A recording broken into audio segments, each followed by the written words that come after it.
Hi everyone, আজকের ক্লাসে আমরা ইংরেজি উচ্চারণে ব্যতিক্রম শব্দগুলো যেখানে যেখানে পাই সেগুলোকে নিয়ে জাস্ট চারটে ট্রিক্সের মাধ্যমে খুব ভালো করে বোঝানো হয়েছে। অতএব শেষ পর্যন্ত সবাইকে দেখতে হবে, এই চারটে ট্রিক্স জানতেই হবে, কারণ এগুলো জায়গায় আমরা খুব ভুল করি। যেমন প্রথম ট্রিক্সটি হচ্ছে ডবল ও। আমরা সবাই জানি ডবল ও এর জন্য আকার হয় এবং হস্যকার হয়। এখন আমরা দেখব ডবল ও এর জন্য আকার কখন হয়। যেমন ব্লাড, এখানে দেখো ডবল ও আছে, তাই এর জন্য আকার হলো। কেন হলো? আমরা সবাই জানি ডবল ও এর পরে যদি ডি থাকে তখন ডবল ও এর জন্য আকার হয়, তাই এখানে হলো ব্লাড। একই রকমভাবে ফ্লাড, এখানেও দেখো ডবল ও এর পরে ডি আছে, তাই ডবল ও এর জন্য আকার হচ্ছে, যেমন ব্লাড, ফ্লাড। বোঝা গেল? এবার ডবল ও এর পরে ডি যদি না থাকে তখন হস্যকার হবে। সিম্পল ট্রিক্স আছে, ডবল ও এর পরে ডি থাকলে আকার আর না থাকলে হস্যকার। তাহলে এবার নিচে দেখো G double O D, good. এখানে ডবল ও এর পরে ডি আছে, ডবল ও এর পরে ডি থাকলে আকার হই, কিন্তু এখানে হস্যকার কেন হলো? নেক্সট ফুড, এখানেও ডবল ও এর পরে ডি আছে, তাহলে এখানেও কেন হস্যকার হলো? এর ক্ষেত্রে নিয়ম হচ্ছে 90% জায়গায় ডবল ও এর পরে ডি থাকলে আকার হই এবং 10% জায়গায় ডবল ও এর পরে ডি থাকা সত্ত্বেও আকার হই না। যেমন গুড, ফুড, এগুলো হচ্ছে ব্যতিক্রম। বোঝা গেল? কোনো ট্রিক্স 100% কাজ করে না, তাই কিছু কিছু ব্যতিক্রম থাকে, এগুলোকে মনে রাখতে হবে। তাহলে আমরা কি মনে রাখবো? ডবল ও এর পরে ডি থাকলে আকার, আর ডি যদি না থাকে তখন আমরা হস্যকার ইউজ করব। কিন্তু এর ক্ষেত্রে কিছু ব্যতিক্রম মনে রাখতে হবে, যেমন গুড, ফুড, এরকম আরও কিছু হলেও হতে পারে। বোঝা গেল? সিম্পল ট্রিক্স, এখানে অনেকে ভুল করে। এবার আমরা সেকেন্ড নম্বর যেটা শিখব সেটা হচ্ছে এক্সের জন্য বর্গীয় যোগ কখন এবং কেন ইউজ করি। আমরা সবাই জানি কোনো শব্দের শুরুতে যদি এক্স থাকে তখন এক্সের জন্য বর্গীয় যোগ হয়। যেমন দেখো জেরক্স, এই ওয়ার্ডে শুরুতে কি আছে? এক্স আছে, শুরুতে এক্স থাকার জন্য এক্সের জন্য বর্গীয় যোগ হচ্ছে। যেমন জেরক্স, শুরুতে এক্স আছে তাই বর্গীয় যোগ হলো। তাহলে এখান থেকে আমরা মনে রাখবো কোনো ওয়ার্ডের শুরুতে যদি এক্স থাকে তখন আমরা চোখ বন্ধ করে বর্গীয় যোগ ইউজ করে দেব। কিন্তু আমরা ভুল কোথায় করি? ভুল করি এখানে। যেমন দেখো এক্স রে, এখানে শুরুতে এক্স আছে, তুমি এক্ষুনি বললা শুরুতে এক্স থাকলে বর্গীয় যোগ হয়, বাট এখানে শুরুতে এক্স থাকা সত্ত্বেও বর্গীয় যোগ কেন হচ্ছে না? যেমন এক্স রে। নেক্সট এক্সট্রা, এখানেও দেখো শুরুতে এক্স আছে কিন্তু বর্গীয় যোগ হচ্ছে না। কেন হচ্ছে না? আমি একটু আগেই বলে আসলাম যে কোনো রুলস 100% কাজ করে না, এর ক্ষেত্রে ব্যতিক্রম থাকে, তাই এগুলো হচ্ছে ব্যতিক্রম ওয়ার্ড, এগুলোকে মনে রাখতে হবে। বোঝা গেল? 90% জায়গায় শুরুতে যদি এক্স থাকে তখন আমরা বর্গীয় যোগ ইউজ করব এবং 10% জায়গায় ইউজ করব না। এবার 3 নম্বর ট্রিক্স হচ্ছে যেখানে আমরা ভুল করি, সেটা হলো ডি। ডি এর জন্য আমরা সবাই জানি ডো হই, কিন্তু ডি এর জন্য বর্গীয় যোগ হই। কখন হয়? এর ক্ষেত্রে নিয়ম ছিল যখন ডি এর দুপাশে দুটো ভাওয়েল থাকবে বা দুটো ভাওয়েলের মাঝখানে যদি ডি থাকে তখন আমরা ডি এর জন্য ডো না বর্গীয় যোগ ইউজ করি। যেমন এখানে দেখো ডি এর এক পাশে ই ভাওয়েল, আরেক পাশে ইউ ভাওয়েল, মানে দুপাশে দুটো ভাওয়েল, তাই এখানে ডি এর জন্য বর্গীয় যোগ হচ্ছে।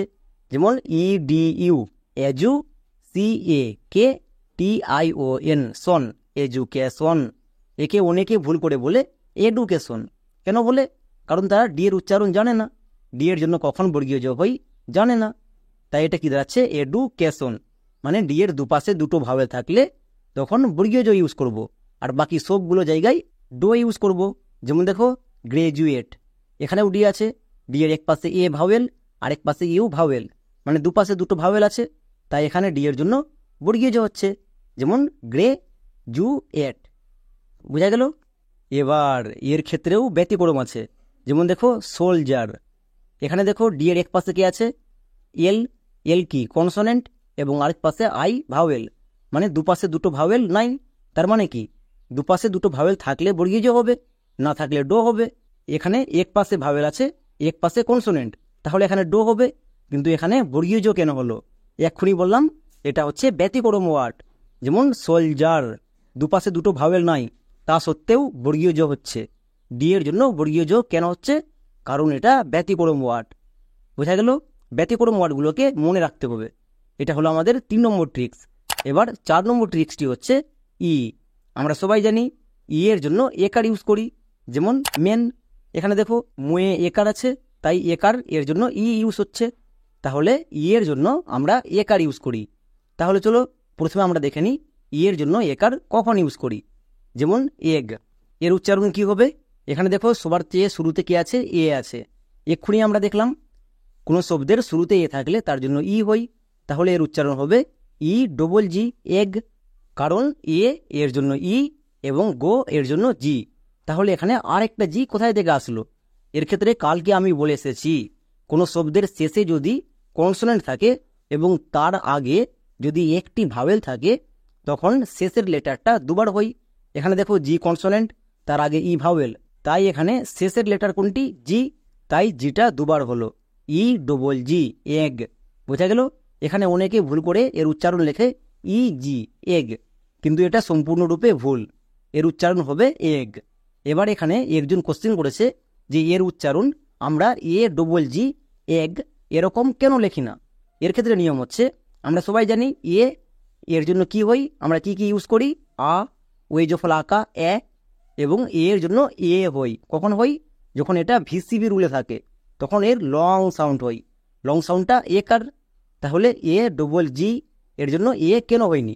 এখানে দেখো এ ভাওয়েল, জি কনসোনেন্ট, জি কনসোনেন্ট মানে ভিসিসি রুলে আছে, ভিসিসি রুলে এ এর শর্ট সাউন্ড, এ এর শর্ট সাউন্ড ওই জফল আকা, এ হই। বোঝা গেল? তাই এখানে আমরা এগ এর জন্য এ ডবল জি ইউজ করতে পারি না, কারণ এ এর জন্য আমাদের অন্য মিনিং হয়ে যাবে।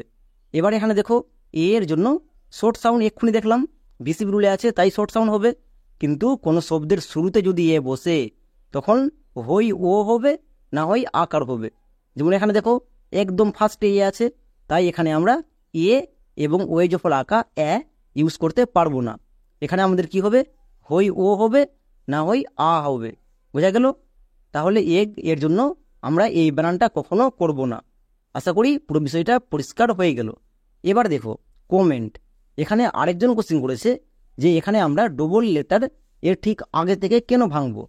এর ক্ষেত্রে নিয়ম হচ্ছে, এখানে দেখো তো এখানে ভাঙার মতো কিছু আছে? নাই, কারণ আমরা ভাঙি কখন? যখন দুটো কনসোনেন্ট থাকে পাশাপাশি এবং যখন ভিসিবি রুলে হই তখন ভাঙি। এখানে যেহেতু ভাঙার মতো কিছুই নেই, তাই এর ক্ষেত্রে ট্রিক্স হচ্ছে কোনো শব্দে যদি একই লেটার দুবার থাকে তখন আমরা কি করব? ঠিক তার আগে থেকে ভেঙে দেব। কেন ভাঙবো? যেন ওয়ার্ডটি ছোট হয়ে যায়। যেমন দেখো সিও, কো, MENT, মেন্ট, কমেন্ট। তাহলে বোঝা গেল? তাহলে আজকের ক্লাসটা খুবই গুরুত্বপূর্ণ ছিল এবং 90% লোক এগুলো জায়গায় প্রচুর ভুল করে, তাই আজকের ক্লাসটা করা। পরিষ্কার? তাহলে আজকের মতো এখানেই, দেখা হচ্ছে এরকমই একটা নেক্সট ক্লাসে।